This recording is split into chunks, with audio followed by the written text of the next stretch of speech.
this year we have a very special award for, and I'm gonna get choked up, for an amazing, longtime friend of KMC. And Will, you have to do it too this morning. Tried hard not to, but anyway, I can get through this. Will Hoadley-Brill was at South Pasadena High School. I met him then in 2016 when we awarded the school a small grant to buy literally a screen divider so they could conduct peer mediations in private. We were so impressed with the work that they were doing at the school that we invited Will to speak at our symposium, and our relationship with him has continued over the years. So let me tell you a little bit about this remarkable young man. He's not really that young anymore, but he's still a young man to me. Will Hoadley-Brill is in his third year at George Washington University, majoring in peace studies, Spanish language, literature, and culture at the undergraduate level, while simultaneously pursuing a master's in secondary education. After graduating in May 2022, Will plans to continue his work in peace education and peace building as an educator. Throughout his schooling career, Will has been involved in peer mediation and peace education. He was a founding member of the Upstanders, the peer mediation group at South Pasadena Middle School. And after transferring to high school, Will noticed that the campus lacked programs that taught empathy, emotional intelligence, and conflict resolution skills. He was motivated to help his peers, and Will started the South Pasadena High School Mediators, an organization that focuses on conflict resolution, peer assistance, and promoting mental wellness.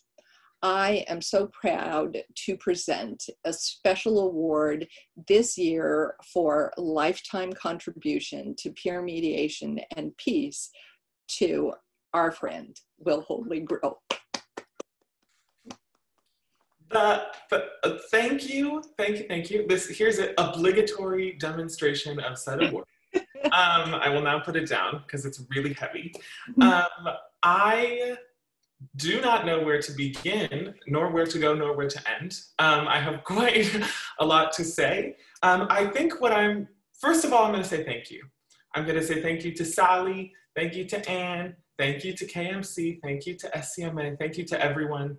And I will talk a little bit more about the influence and the importance that peer mediation has had in my life. I think that's what my whole entire life is, to say the least. So I think where I want to start is the people who got me here. You might notice that there are some people who have names that are similar to me in this Zoom room. And I would like to, and there are some people that haven't as well. I'd like to name them specifically because I think it's important. I started my journey with peer mediation at South Pasadena Middle School.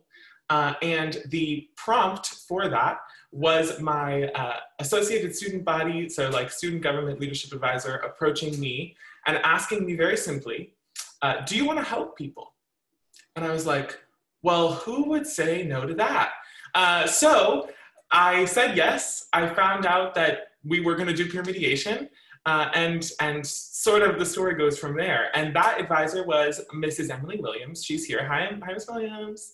And without the support, education, and wisdom from Ms. Williams, I really would not be here. I would not be who I am. When I got to the high school, as Sally said, I realized that there was something missing. And Porter, I think it's the exact same feeling you're probably feeling at your high school. Also, side note, I feel old.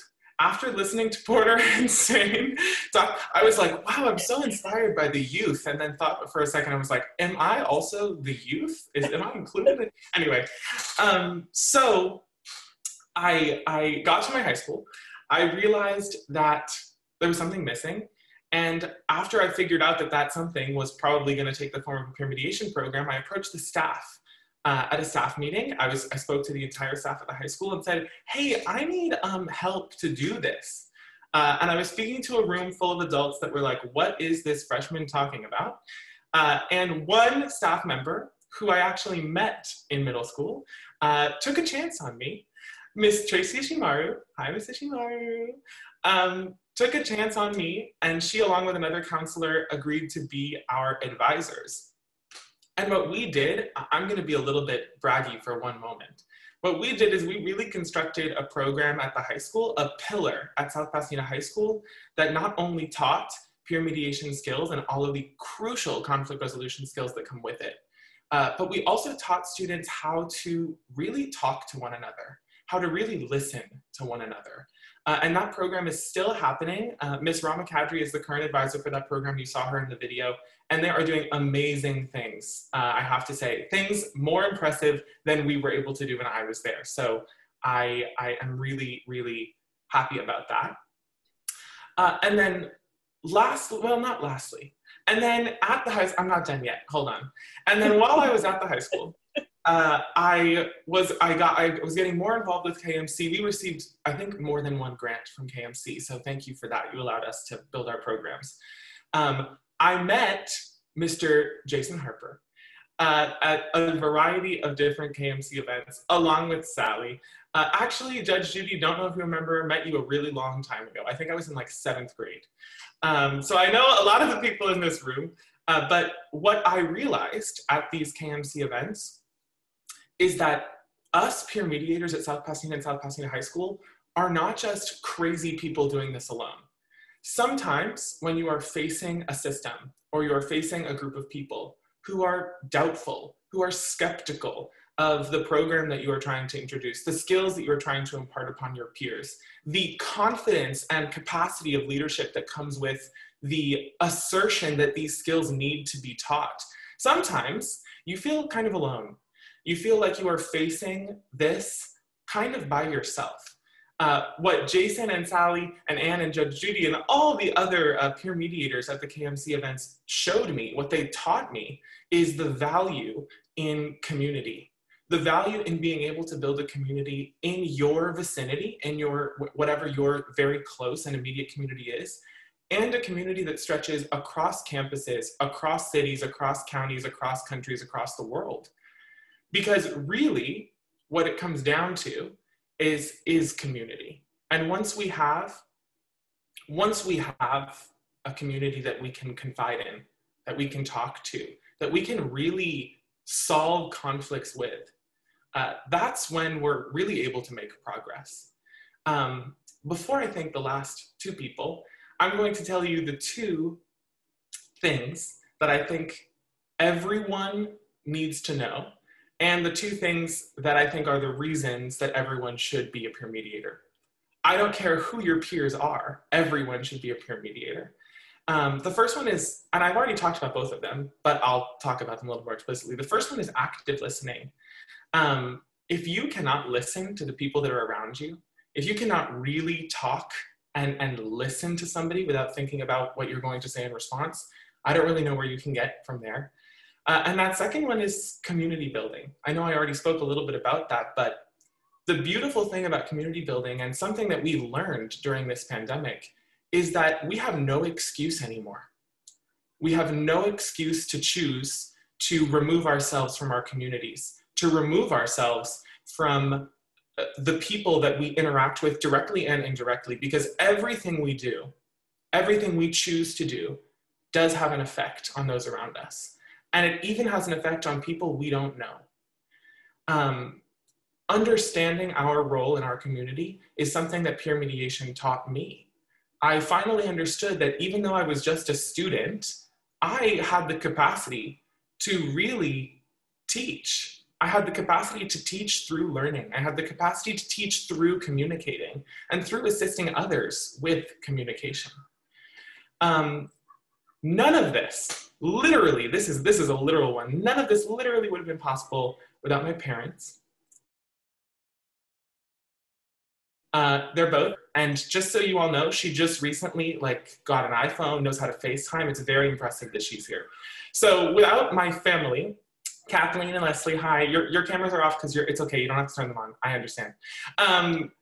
Without my parents, I would not have learned the true value of communication, the true value of community, the value of inclusion and self-respect and mutual respect for others. And I think reflecting upon what Porter and Sane said is also very inspiring. I'm literally only 2 years removed. Do you know what I mean? I'm not that old, I promise. But hearing young people, I'm going to talk myself included, hearing young people take agency in their space is inspiring. It's groundbreaking. It is going to change our communities. I will be a proponent of peer mediation forever. And the reason is, you're seeing the reason, is because young people are able to develop these skills at a crucial age and take them to these places where they need to be, and frankly, where they are not. And that is what peer mediation is for. It is a hope for the future, that our future, Judge Judy, you said it beautifully, that our future doesn't look like the present that we're in. Because communication, active listening, and community building are the only ways that we are going to be able to imagine and create the future that we want for ourselves and that we want for the next generations to come. So again, thank you all so much. Sally, I have been choked up all week, so I'll definitely cry after this meeting. And I hope you all have, just thank you for having me. And I'll stop talking now.